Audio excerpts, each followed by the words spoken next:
Hello, my people. There is something that is bothering me now, and I just want to share with you out there to help me with the answers.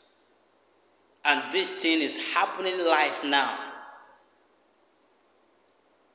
If you're married to a woman, you're married to a lady, after you are done with the white wedding, bring this woman to your home, and you later discover that this woman is hermaphrodite. That is, the woman carries both male and female organ. What will you do as a man? Are you going to end the marriage, or you are going to remain there?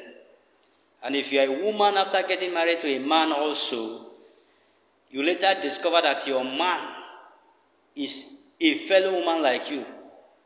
That is, the same man have the same female organ like you do. What will you do as a woman? Are you going to remain there, or you are going to leave the marriage? Let me see your answers on the comment section. I still remain your boy, Possible TV, aka God is the Ultimate. Let's go there.